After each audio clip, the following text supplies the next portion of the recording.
You're listening to the Wanderlust Swingers podcast with Aussie hosts Cate and Daryl. If you're curious about exploring your sexuality or the swinging, hot wifing and non-monogamous lifestyle, you've definitely come to the right podcast. Or maybe you just love travel adventures. Either way, we share our personal, sometimes juicy, sexy stories as well as swingers club and event reviews, interviews with other sassy people, and of course our global swinging adventures. We try to bring you a look into the diverse lifestyle that the swinging and non-monogamous community has. We hope you enjoy. Now let's get into the episode.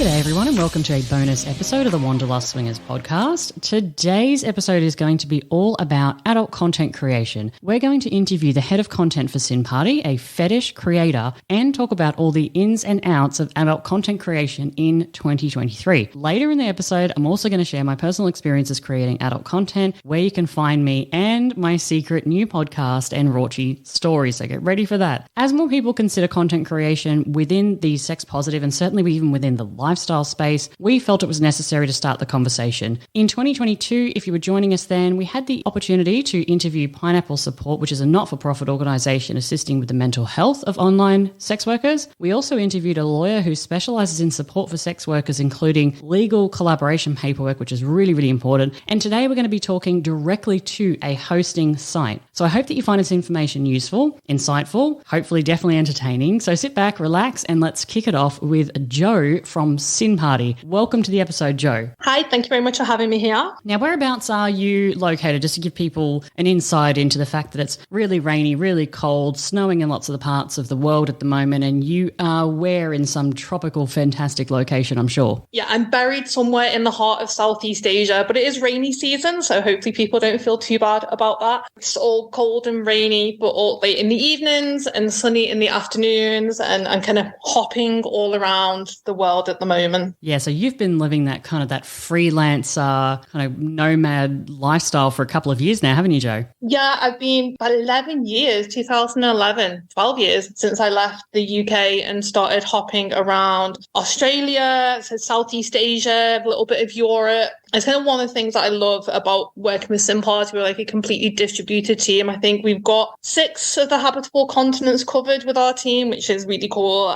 Yeah, we all kind of bounce around and hit up different parts of the world. Right, so you became kind of the freelancer, global trendsetter before it was even trendy. So, 11 years ago, the rest of us got to catch up. We're doing our best, Joe, but, you're setting the trends. Before we start talking really a lot about SinParty and really digging into some of that adult content creation and some tips and, why the service is there, are you actually an adult content creator yourself? Just to give some people that are listening, like, oh, is Joe actually creating content? Like, what sort of interactions do you have, if any, with content creation? Personally, I've never created content myself. I get offered a lot whenever people find out that I work, like I'm sex work adjacent. Say, oh, can we make content? Like, okay, I don't think I want my co-workers to I recognize that tattoo, and to see my ass bouncing on the screen with all my tattoos or something. I have considered it in the past. I have confidence issues with putting myself out there, and I'm very sex positive, and I've got a lot of friends who do create content. I've got relationships with content creators on the site. It's not something that I've got past that mental block of being able to do, because I think it does, you'll know yourself, it takes a hell of a lot of confidence to be able to do this type of thing.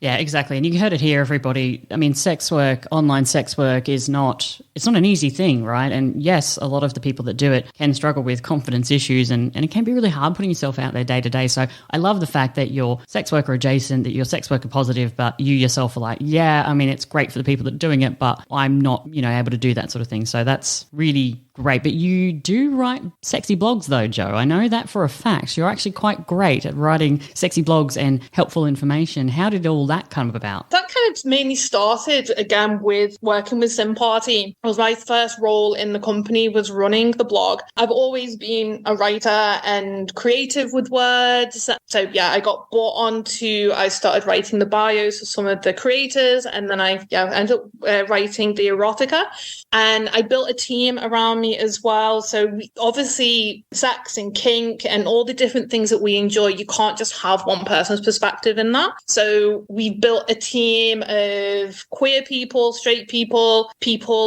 from all around the world. We had people who were Asian, European and African writing the erotica for us, just to kind of give all those different perspectives, because I don't think everybody wants to know what's going on just in my head. So the erotica is like this really cool part of the blog that we have going. And then the blog, which is like helping creators, I get a lot of input from our creators. So if I'm writing about how to do jerk off instructions or what's the trends in gay porn, I'll reach out to our creators. Like, can you tell us what are you noticing in the content that you're making? I did that with one of the trans in gay porn blog that we did recently. I kind of look to work with our creators to get their insights and put them into the blog as well, which is really fun. Now, you've actually mentioned a lot of what we're going to talk about in there, which is kind of, I guess, one of the reasons why SinParty was created. So let's just jump straight into SinParty, because I think that's a really great transfer into this. But in a nutshell, if you're going to give us an elevator pitch, what is SinParty? Where does the name come from? What's the site all about? So SinParty is a sex-positive, gender-inclusive, spicy content creator site. So whether you are deep into fetishes and BDSM, or whether you just sell feet pictures online, whatever your kink, SinParty is going to welcome you here. So SinParty was like a very business-led decision. We wanted a name that we could get the .com for. So that's where it came from. And obviously we've ran with it with the branding. It's all about having fun. It's all about expressing yourself. It's all about doing those things that might be a little bit too edgy for other sites, a little bit too extreme for some of the more mainstream content creator sites. You can come in, you can put your sin, and you can have your fun here at SinParty. That's kind of what we're all about. Now, I know you might think that is a bit nerdy. You said business focused, getting the .com, but it's out there, and it's a really good reminder to people considering content creation that before you pick your name, you really should go and check the different social media sites to make sure that name is available, and check that the .com is available, because you always want to set up your own site, even if it's just a redirect to your content creator site, but you want to grab that. So although it might be a bit businessy, Joe, it's a good reminder to do all of those things before you pick your name and go live with it, because at that point it's very, very difficult to change, right? So, and if those social media tags are gone, you need that handle. So really good reminder to do all of those things. Now, you mentioned some fetish content and things of that nature. So what kind of content are people creating on SinParty? Is it only nude? Is it only very, very explicit content? Is it not explicit at all? You mentioned kind of feet fetish, and later in the episode we are definitely interviewing a foot fetish content creator, which is going to be great. But what's the average or the kind of content you see on SinParty? We get a little bit of everything. I think the same with many of the creator sites. There's a big focus on findom and fandom, which is kind of where this space sits. There's a lot of people who want to be able to spend money on women and get told to spend money on women and men. But we do have a little bit of everything. We do have fetish creators. We have kink content. We do have people who do BDSM. We have a couple of creators who do ABDL. We've got creators who do wedgies and sneezing content. Like, everything is welcome, and there's an audience for everything at SinParty as well. You can bring your audience from your social media, from your other creator sites. We have traffic that we have millions of visitors to the site every month. So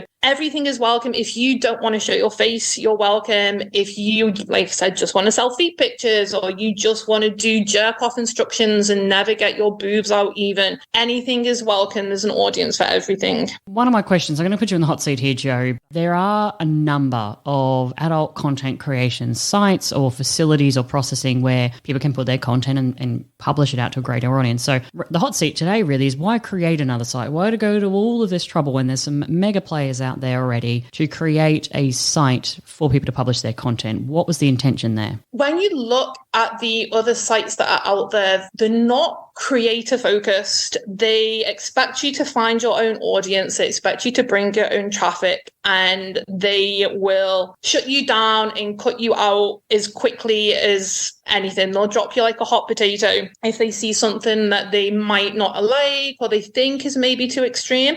We want to be here for creators. Like, a site's success is all about the people who use the site, and the creators are the people who we want to work with. So we sit down and we talk to our creators, we listen to what they want, we add features for them. So yeah, we are all about making the creator experience as good as possible. And when creators love what we do, they're going to start using us. That's the plan. So yeah, we wanted to do something that was very business focused. We see our creators as business people, and we're like a B2B platform, as well as being the business to business, as well as business to customer, finding the buyers. We want to make SinParty a place where people can come and do business and can come and work with us. I think that's what sets us apart. Right. And you talked about being inclusive there. So I guess my next kind of partial question on the hot seat then is, what type of content do you allow that might be a little bit more extreme, or perhaps what type of content might you block? I know you've got a moderation team there, surely, that are looking through everything and making sure everything's above board. And of course, we understand that there's going to be some legal sides to this as well. You know, we don't want anybody underage. Of course, we understand all of that. But is there any kind of fetish stuff that you are more prone to allowing that maybe some of the other sites just don't? We do welcome kink content creators.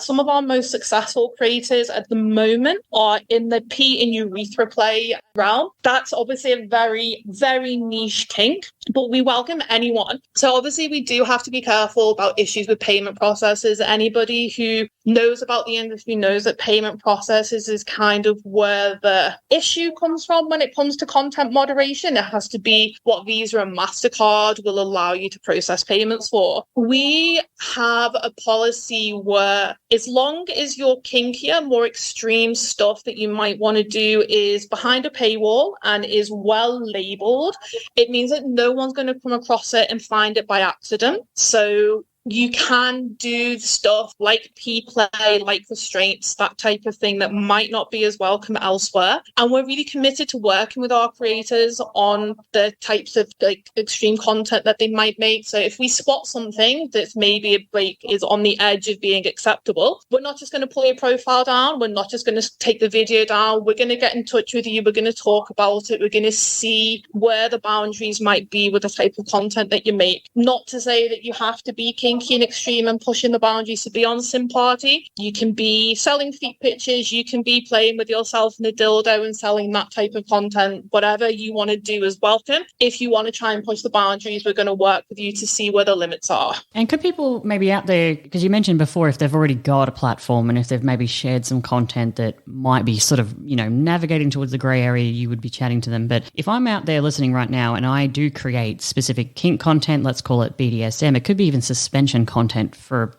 argument's sake. And I reached out to your team and I said, Joe, I do this type of content. Can I publish on your site? Is there any way that you could give me assurances for that? Or maybe say to me, yes, but like you said before, here's how you would do it, XYZ, set it up behind this kind of paywall. Yep, definitely. If somebody's interested, whether you've made content before or whether you're thinking about making content like that, you can probably, the best way to get in touch with us is through Twitter. We have the SinParty Life as our main profile. Get in touch with us. We can set up a call with our moderation team, even if you really want to get into the details. We're very open to sitting down and talking through these types of situations, like case by case. So yeah, we've got people who will sit down and go through whether you want to send samples of your content, whether you just want to talk about, I've got an idea for this, is it going to work? We're open to listen to, and we'll work with you about what's going to be able to be published on SinParty. Right, so we've kind of spoken about what SinParty is. I've put you on the hot seat and asked why you've created a new site. And I guess what I want to know next is really what's in it for me kind of style. So when content creators are coming on sites, of course, we are focused on things like commissionable payouts, like how much percentage are you going to take from me when I sell something? That's obviously something we need to take into consideration. We're interested in how often we can be paid out, in what methods we can be paid out. Really it comes down to, look, if I'm going to sell my products on your site, when am I going to get paid? Those are some of the big ones that I guess I always look at when I'm thinking about selling anything, even if I'm selling tickets to one of our events. I want to know, well, how much are you guys going to take? How much do I get back? So what does that look like with SinParty? How do you work all of those things? The business stuff is what people want to know. And yeah, just said we're a B2B platform. So yeah, we do standard payout is 80% to creators, 20% to the platform. We do have at the moment an offer of when you join SinParty, you will get a 0% commission for 3 months. That starts from when you make your first sale. So if you want to get on the platform and spend a couple of weeks uploading content content, building some followers, getting a feel for the place. Only when you make your first sale are we going to kick that 0% for 3 months in, which gives you a chance to build your profile and to start getting your income developed. The payouts, we offer payouts is a wire transfer, which can go globally. We pay out to any country in the world with wire transfer. We also do Paxum, and we also offer crypto payouts in either Bitcoin or Ethereum. With Paxum and crypto, you can get paid out when your balance is $20. With wire transfer, you can get paid out when your balance is $100 or more. And you can cash out whenever you've got the available balance and you're able to cash out. Right. So what you're saying is once you join the site, so when we say naught commission, what we mean is that if you make a sale today and you sell something for $10, you're going to get the $10 in your account for the first 3 months once you first sell something. Exactly. Right. Okay. Well, that's a good incentive, I guess, for people to start joining. But what else does SinParty offer? So if you're going to give some maybe gold star advice out there to somebody who is either thinking about becoming a content creator or maybe is an existing content creator, what kind of advice would you give to somebody on how to maybe sell their content out there, how to be a little bit more prevalent on things like social media? Do you have any kind of gold star advice for content creators? The big tip I would give for promotions would be to get your social media going before you start selling content. Try and build up your audience. So you build them up, for example, using hashtags, looking what people are searching for, what language people are looking for when it comes to the content that you want to make. But then start posting images and some videos. Don't give the whole game away, and get your followers interested and asking to see more before you have your platform for people to go and buy. If you've got people asking, you know you've got buyers ready to go. So you kind of want to give them that FOMO, that fear of missing out. Like, this person's posting hot pictures, where can I go and find more? Get them to ask you so you know they know where to come and find your content. That's probably the best way to get started.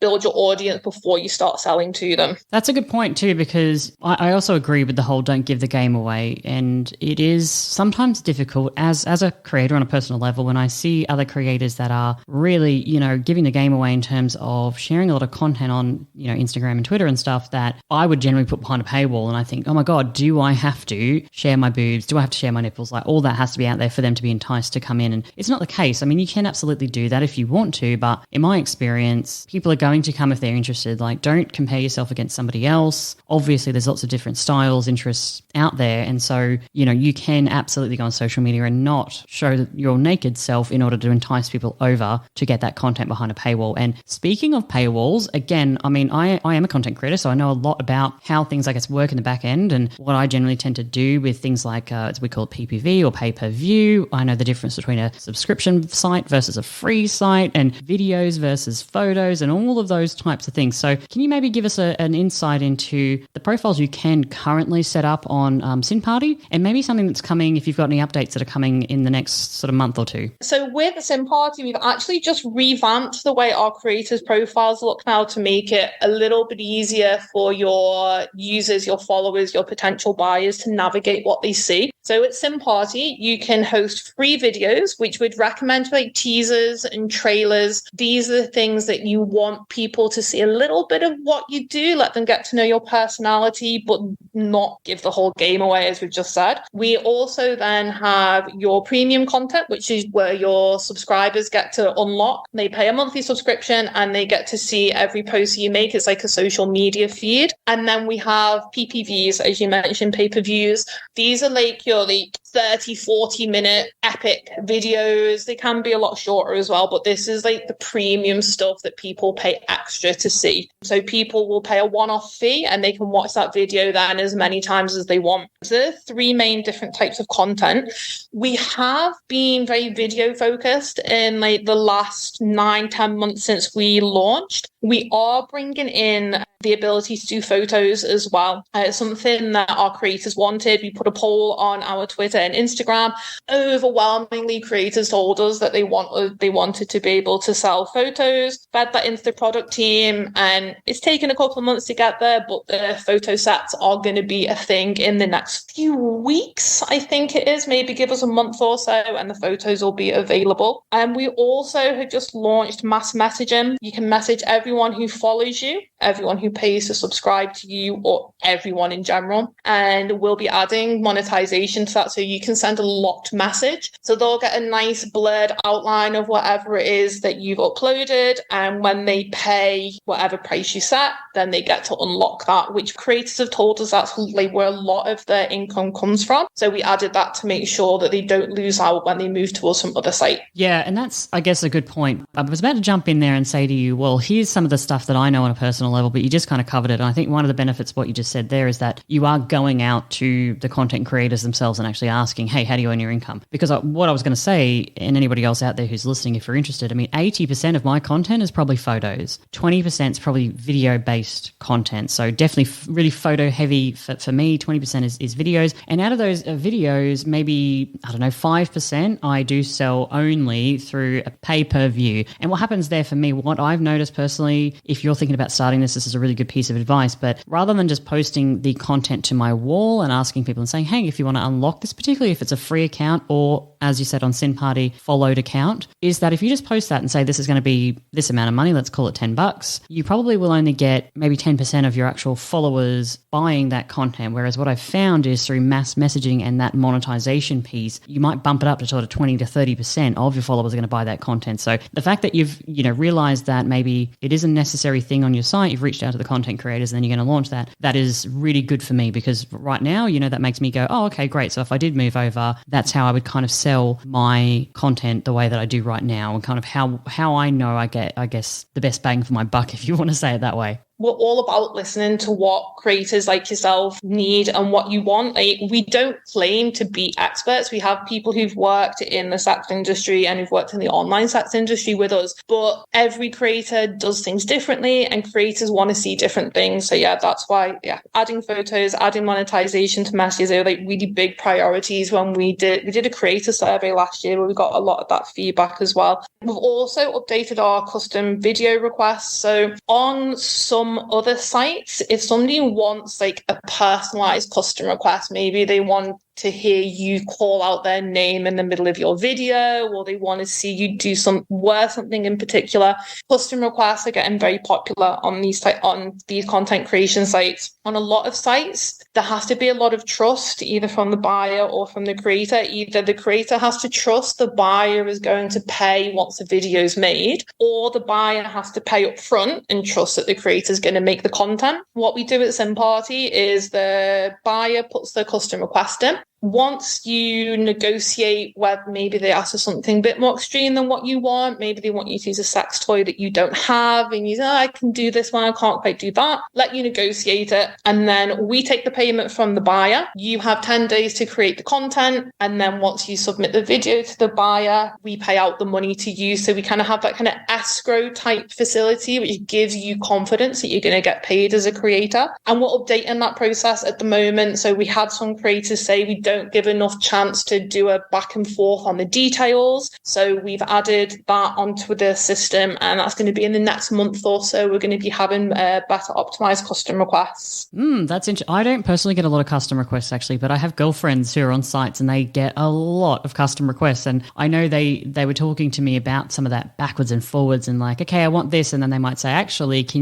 I want lingerie, but I actually really want red lingerie. And then the person might go, well, I don't have red lingerie. So if you want red lingerie, you're going to have to spend an extra $15 or whatever so I can go and get it. So I understand the need for that back and forth. Like I said, I don't personally have a lot of custom requests. I don't know why. I'd love to do more, but I do understand the need to kind of go backwards and forwards. So to wrap this up, Joe, you mentioned before, if people move over to you, they're getting all of their money for the first 3 months after they make their first sale. Obviously, there's customer support involved here as well, but where can people find SinParty, or is there anything you want to leave us with? I'm definitely going to have all of the links here for the website and all of your social media accounts in the show notes today, but is there anything you want to leave us with about SinParty or how people can interact with you? We just want SinParty to be a place for people to come and have a good time, and that's from the creator perspective, where you can come and express who you are and do what you want to do, and as a user as well, to come and find the type of creators that you're looking for. We have creators who do pretty much everything, and we've got a new updated search facility as well, so you can hopefully find what you're looking for. But yeah, SinParty about coming and having a good time, time indulging in your fantasies, expressing your sex and your sexuality. So if that's the type of thing that you're into, which I think that's the type of people who listen to this podcast, then hopefully SinParty is a place that you're going to enjoy. Absolutely. And thank you so much for that, Jo. And in fact, we do actually have one of your content creators coming up soon. So we're going to interview Graceful Grace, and she's actually a foot fetish content creator and has been doing it for a number of years. Really interesting conversation that I'm going to have with Grace in a moment. So please stick around and listen to that. But Jo, you've been fantastic. Thank you so much for joining us on the episode. Cheers. Thanks. Catch you later. Enjoy Grace. She's amazing. All right, everybody, welcome back to the episode all about SinParty and content creation for adult content creators. I'm actually on the line right now with Graceful Grace, who has been creating content since she was 18. So she has been in the content creator space now for 3 years, is based in the USA, and produces content around the foot fetish community. Welcome to the podcast. Hi, how are you doing? Really, really good. Thank you very much. Now, I know we both have dogs in the background, so we're going to do our best to kind of keep the audio as clean as possible. So bear with us out there if you hear some kind of moving around in the background. But Grace, so a foot fetish creator, maybe some people out there listening may not really know what a foot fetish creator is. Can you maybe just give us a rundown on the things that you do, or really just a general overview of what a foot fetish creator is? For sure. So basically, foot fetish models just cater to the kink or pure just fetish people have of feet. So just like any other part of the body that people may, I don't know, find themselves loving, for sure, I've just found that a lot of people out there are just really obsessed with feet, how they smell, how they look. It's just something about them that people really enjoy. Being a foot fetish model for myself, you kind of just dab a little bit into everything. There's all different kinds of kinks that are with the kind of foot relation. So it can be the soles. People can be attracted to soles of feet, to toes, polishes, dirty feet, clean feet. It's just a whole bunch of things. Yeah, and I've seen elements of, I don't know if I'm saying this correctly, but giantism and things of that nature where people are kind of making themselves look larger, and that's, you know, there are elements of that around the foot fetish side of it as well. So what we're going to talk about is really everything about content creation, the foot fetish side of it, how you produce your content, how you post your content, and I guess any kind of key elements or general gold star tidbits you want to leave our listeners with today. But I wanted to mention to everybody out there, if you're wondering how common this is, there are actually 1 in 7 people have fantasized sexually about feet. Now, this was actually a research piece that was just put out in September the 13th this year, so fairly new. 1 in 7 have fantasized sexually about feet. 5% classify themselves as having a fully fledged foot fetish. So that was really, really interesting. And what I also found intriguing was that a foot fetish apparently is a learned fetish, meaning people that they may graduate from becoming maybe fond of feet and then really developing an attraction towards feet. So, I mean, Grace, how did you stumble upon creating this kind of content? What led you down this road? Do you yourself have a sexual or an interest in feet, or was it just something that maybe somebody noticed on you and that's kind of how you grew from there? So like you said, most people, it's like a little bit of like an attraction maybe, or an appreciation, and then it kind of like spirals into a sexual sense of loving it in a more sexual manner. For me, I always, as a child, remember myself looking at other people's feet, looking at my feet, comparing them to people around me, and just thinking, my feet are prettier than yours. I have really nice looking feet. Or if I saw someone else who had really nice looking feet, I'd be like, oh, they have really nice feet.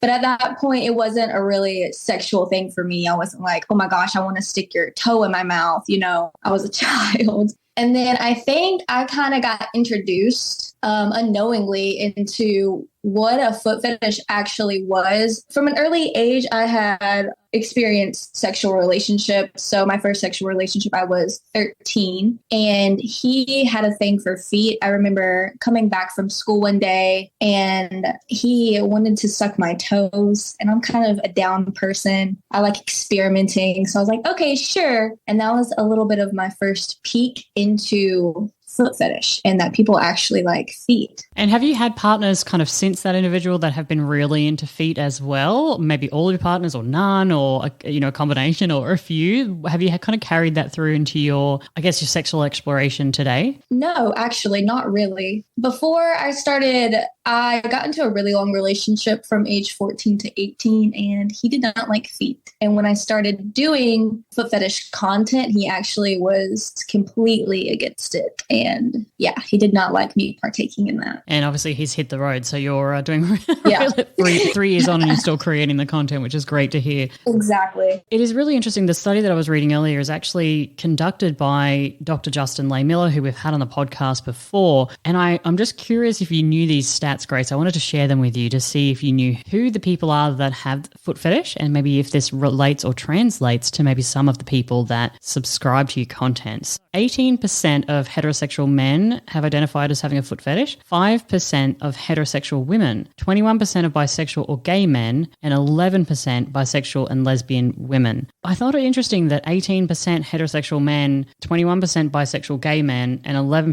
bisexual lesbian women were kind of the biggest ones, with heterosexual women being very low, only 5%. Do you think that kind of matches what you're seeing in your subscribers and people that are asking for custom content? Who would you say your average person is that you're helping with their foot fetish interest? Definitely the heterosexual women. I have one female, maybe two on my platforms, like on my paid content pages. So definitely a low percentage there, but most I find are heterosexual men. The ages kind of vary, if I'm being honest, from like 20 to like 50. So now let's talk about the type of content that you produce, Grace. So at the moment you mentioned that you are semi-nude. This is your full-time job in terms of content creation. What's some of the content that you kind of specialize in when you're out there producing either customs or your regular subscribed content?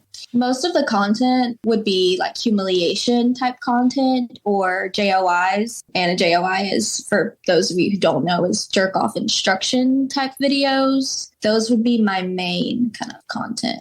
That's really interesting because I would have, I'm thinking of it now, I can absolutely understand. But I guess with the photos versus videos element, you mentioned before that people do have interest in different parts of the foot, whether it's the arch, whether it's the toes. I guess for my mind, I just like to fantasize that you're off just getting pedicures every day and they're getting paid for by a subscriber. That's kind of where my head's at. But yeah, obviously a little bit different. That happens. Yeah.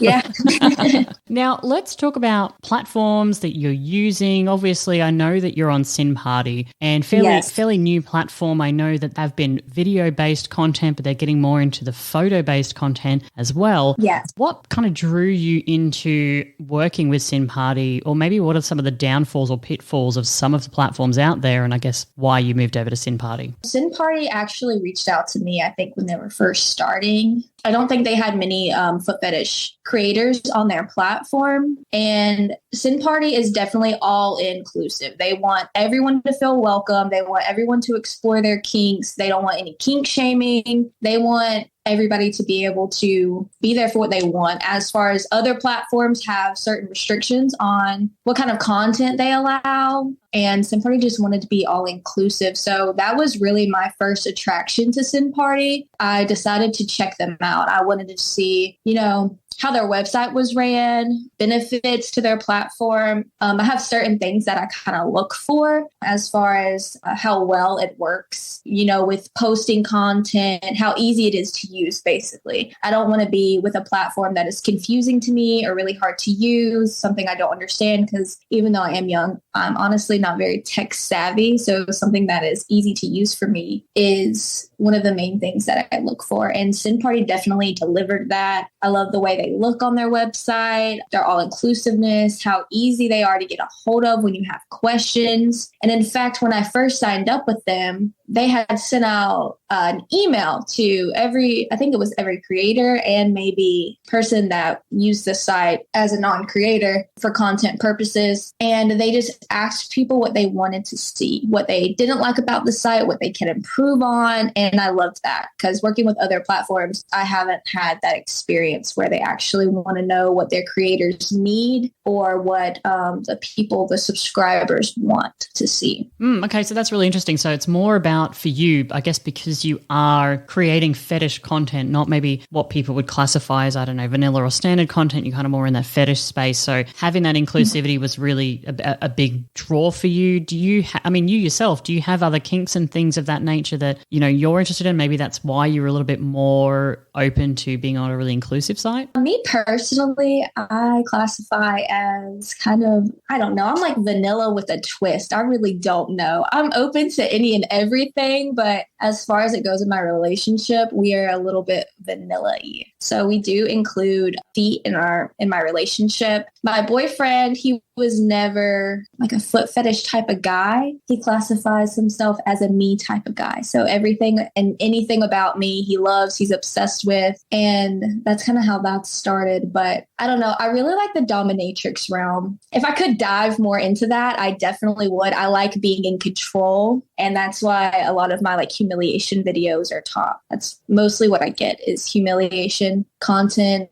submissive men, if you will. Yeah, I was as soon as you said you like a bit of more of that dominatrix side of it, I immediately went back to what you said before about humiliation and jerk off instructions, having that kind of that more power shift dynamic in people's relationships and I guess the content. So how much of your content is custom based content? Do you get a lot of call for that? Like if you're on SinParty, do people come and say to you, hey, Grace, can you make this video XYZ for me? So SinParty also, another thing that drew me to them is they have, not like other platforms, even really large platforms like OnlyFans, which is mainly what I used, but SinParty has a custom, I want to say like button, like a tab. So people can order customs through there and you can like accept, deny, you can negotiate it, you can set your prices per minute. So you don't have to have conversations back and forth with, hey, this is what I charge per minute. And I don't know, it kind of cuts out the large conversation. So a subscriber or a customer can come and they can order a custom from you through the little like custom area on their site. Really, they would have to descript it well of what they want. And then they would see the price and they would send it to you. You can accept, deny, negotiate what you will and won't do and prices. And that was a really big thing for me. I loved that they had that on their site because other sites don't have that. And you have to strictly communicate back and forth through messages and talking a lot. And also it's not really open unless you're doing from other places like Instagram or something and through messages. But OnlyFans, like my girlfriend, things like that, they don't have a button where you can solely do customs from. And I personally only allow customs through people who subscribe to me just because 95% of what I get is customs for my business. So wow. Okay. So if you're getting 95% custom requests, I can see why that button means something to you. So yeah. I just went onto your page actually on SinParty and I can see what you're talking about. If I click on the right hand side, I can do a custom request from you. So it seems to me that that's kind of a little bit more front of mind. And I get what you're saying with some other platforms. I guess if I didn't know that you were open to creating custom content, I might just assume you're not. And then I might maybe I might send you a direct message or maybe I won't. But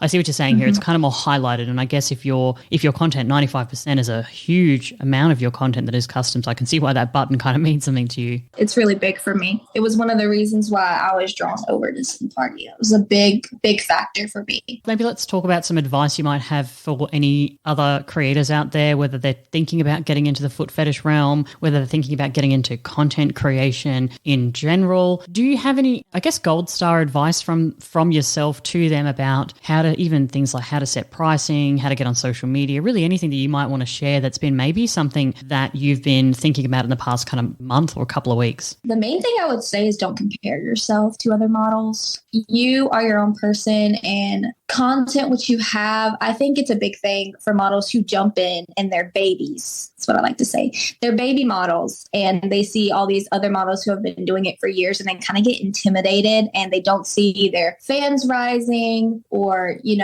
some people who like to, I don't really do it for the money. I do it because I'm an attention whore, but nothing wrong with that.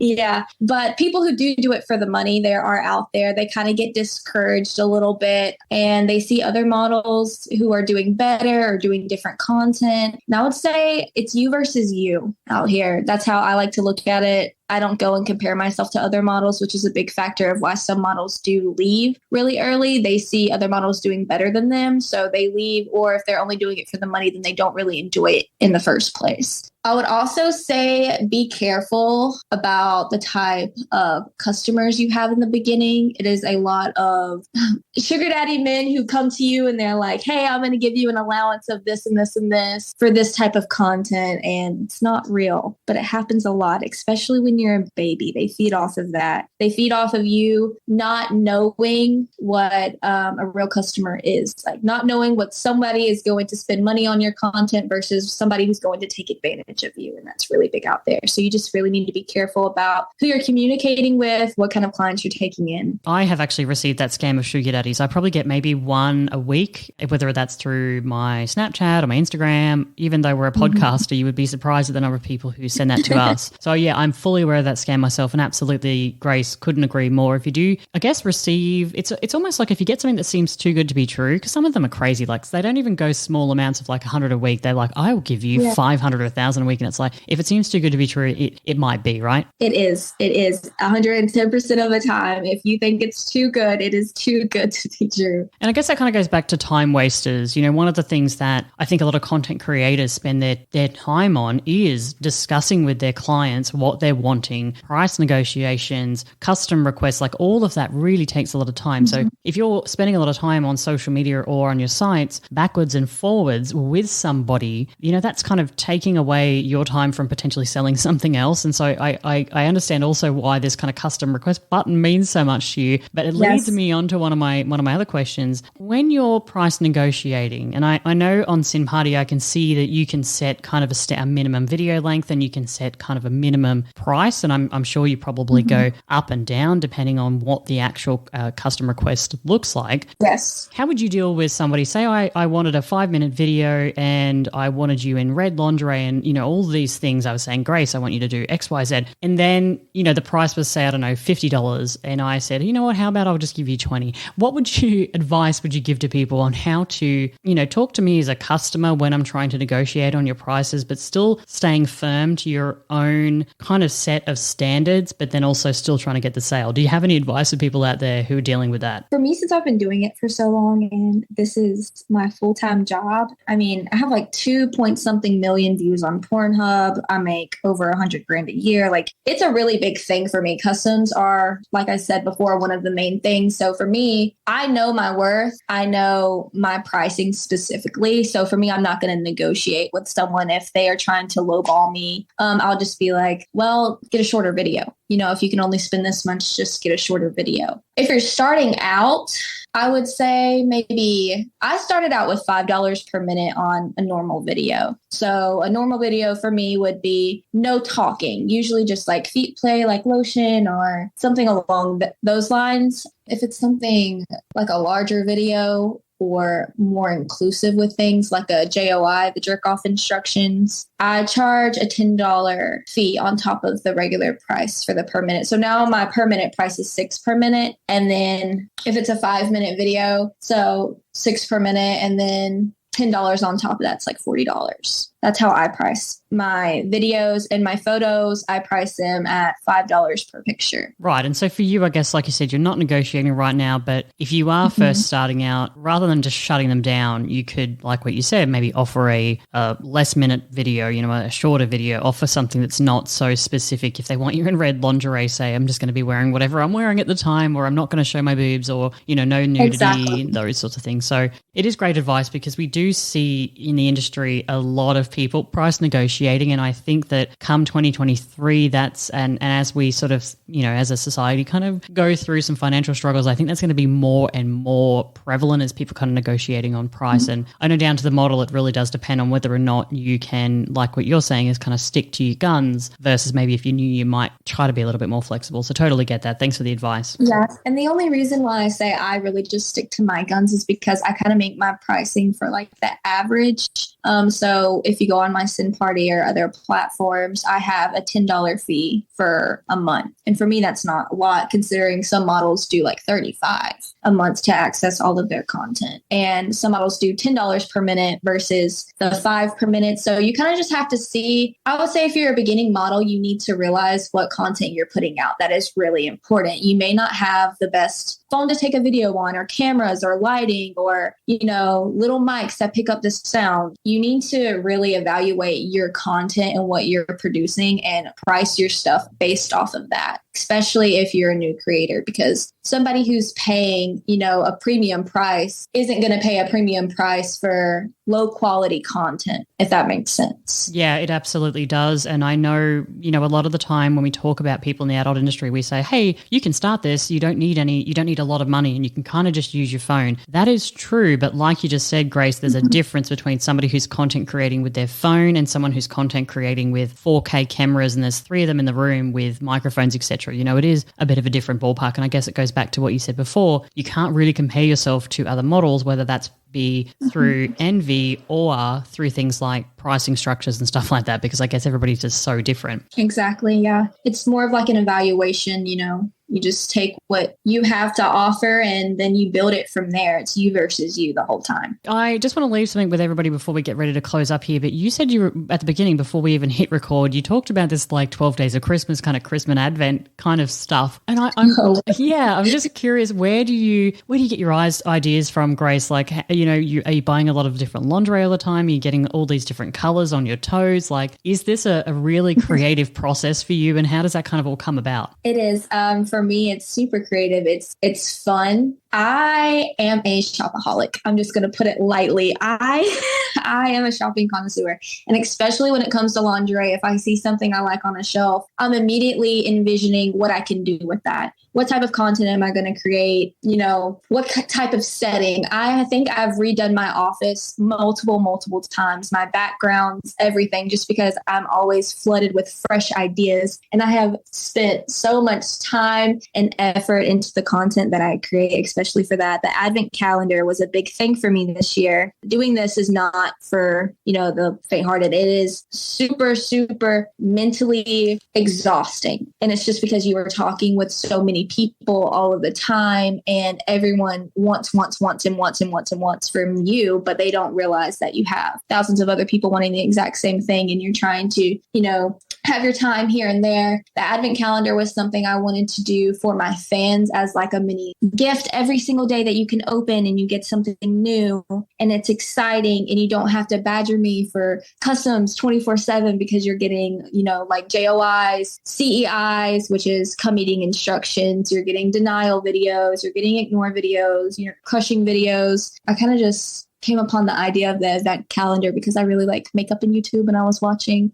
some YouTube Advent makeup calendars, and I was like, hey, I can do that, but I can do it in my way for my fans. Yeah, I really love it. I thought it was a great idea that you had, and something that's kind of fresh to the month. And I guess during the holiday season too, some people get very lonely. So I think that having something that people can kind of look forward to every day, not only kind of satisfies that fetish, but maybe helps people to feel a little bit more involved. So all round, Grace, I just think it's such a great idea. As we lead out of this episode, if you are interested in seeing some of Graceful Grace's content, please do check the show notes. We're going to have her link in bio links in there as well, of course, as her SinParty profile there. So if you are one of the 1 in 7 people that is interested in feet, Graceful Grace definitely would love to see you head over to some of her platforms. But Grace, let me get you out of the shoebox. Let me help you. Oh, is that one of your like favorite taglines? I love that. Yes, that is my tagline. First, a lot of people came to me, hey, I really like feet, but nobody knows, I'm having troubles in my relationship. Nobody knows I like feet. So I come to you, to get that little like urge out. But I try to encourage people, let your partner know. For the most part, I think people would be accepting of that. Amen to that. I mean, communication is really what we're all about on this podcast anyway, communicating with your partner, with yourself. So I love that. Get out of the shoebox and head over to your content if you're interested in seeing more of that foot-based content. But thank you so much, Grace, for your time today. Really, really appreciate your openness, willing to discuss the fetish, willing to discuss what you create. Thank you very much for leading the trend and being out there on social media and telling people that their fetish is okay and it is quite normal and it's nothing to be ashamed of. We really appreciate it. Thank you so much for having me.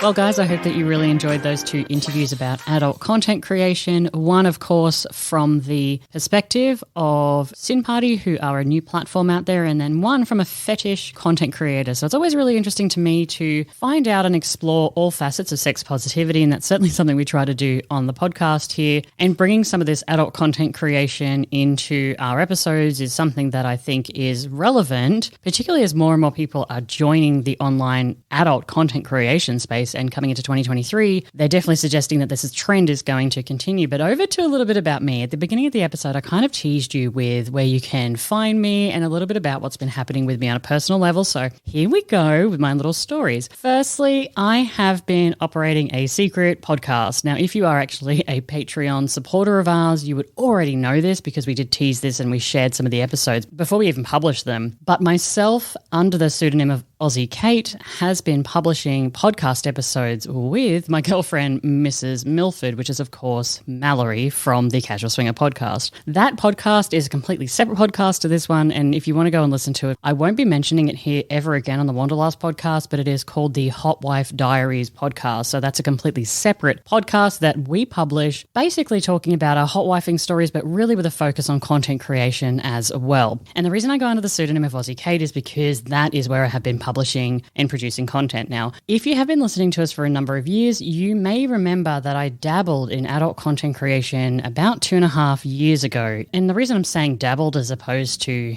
really considered it professionally is because, let me just tell you this straight away, just so there's no misunderstanding here. Sex work is work. We know that. It's obvious. Okay, that's fine. Let's move on. But it is a lot of work. I think there is so much misunderstanding out there and misperception that sex work, online sex work, or any kind of sex work for that matter, is something that's just easy. There's jokes online like I'm just going to put my feet up and I'm going to make all this money. You see it on TikTok all the time, like times are tough, better start putting my feet up. And honestly, it's just not the case. Now, don't get me wrong. I have girlfriends who are making $50,000 to $70,000 a month. I have girlfriends that are actually doing that. I know that they're making that money. That is real money. But it's also 16 plus hour days, and it is the constant grind. That is tremendous money. Those people are 1 in a million content creators that are on these sites. It's not something that is, one, easy, and it's not something that can just happen overnight too. You really, really have to work at it, and you have to be savvy. It's not as simple as just putting your feet up, like I said, or putting some titty pictures on Twitter, and then all of a sudden you're making bank. That's just not the case at all. So that aside, I want to talk about my experience content creating. So as I said, a couple of years ago, I dabbled. I kind of went into this and I was really excited. It was more about exploring my exhibitionist side. And actually, that's the reason I continue to do it today. But I shut it down because of the fact that we were going through a lot. I was going through a lot with all of the cancellations in COVID and libertine events and just all of that stress. And it just got to the point where it stopped being fun for me. I wanted to explore and I wanted to put my exhibitionist side out there, but it started to really feel like I was not holding up my end of the bargain. And so that's one of the reasons why a couple of years ago I actually shut it down. My focus was really on libertine events. We spent tens of thousands of dollars doing cancellations with legal fees and the whole thing. And it just got to the point where I wasn't having fun anymore. And that was one of the main reasons of doing it. So I shut it down. Now, I recently relaunched a couple of months ago and I did kind of a soft launch and then I kind of got a little bit more into it. And one of the reasons that I do create content is, again, because of that exhibitionist side. I really, really enjoy that. It's something that I get off on. But am I going to be one of my girlfriends who are making $50,000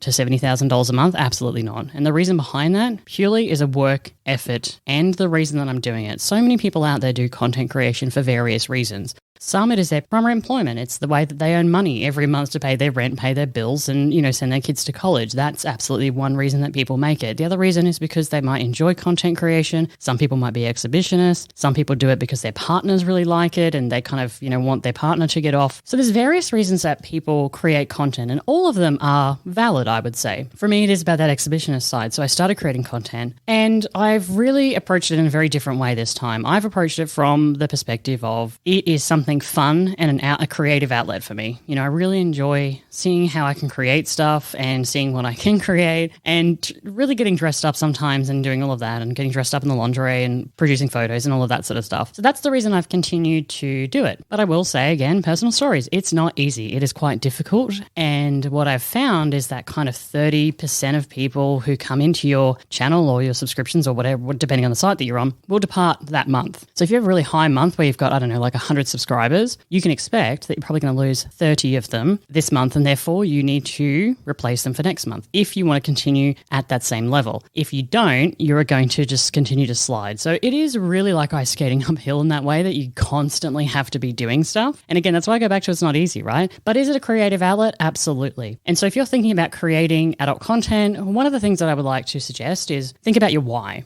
Is it for an income? If that's the case, you really need to consider it like an income. It's a job. You need to get out there. You need to do your 8 hours, probably more like 10 hours a day, to create content for the actual site, create social media posting. You've got your funnels to bring people in. You've got your industry collaborations. There's so much in this, right? So it's the why you're doing it. If you're not too fussed about replacing your income or paying your bills with it, maybe it's just something fun on the side. You might want to earn $500. You might want to earn $1,000. Then hey, that's definitely another valid reason. So think about why you might want to create content. And then of course, the kind of content that you want to create out there. Are you going to be creating content with your face in it, not your face in it, fetish-based content? There's so much out there. So from a personal perspective, I'm really still enjoying it. It's definitely fulfilling that exhibitionist side of me. It kind of also fulfills a little bit of the hot wifing side as well from Daryl's perspective. And so at the moment, we're really enjoying it, but for different reasons. So yeah, that's a little bit about me. I hope that you enjoyed this episode from the platform's perspective, from a fetish content creator perspective, and then my personal story thrown in there at the end too. Thank you very much for listening to us at the Wanderlust Swingers podcast. I'm actually coming to you from a houseboat right now because we are in the process of moving 5 times in 3 months now, which is a little bit insane, but we will still be producing episodes, traveling around and doing all different things. So please send coffee, send help, send your love, and please drop us a review on your podcast platform. We haven't had one in a while, and I would absolutely love to read one out on the next episode. So until then, guys, thanks so much for listening, and we'll catch you on the next one.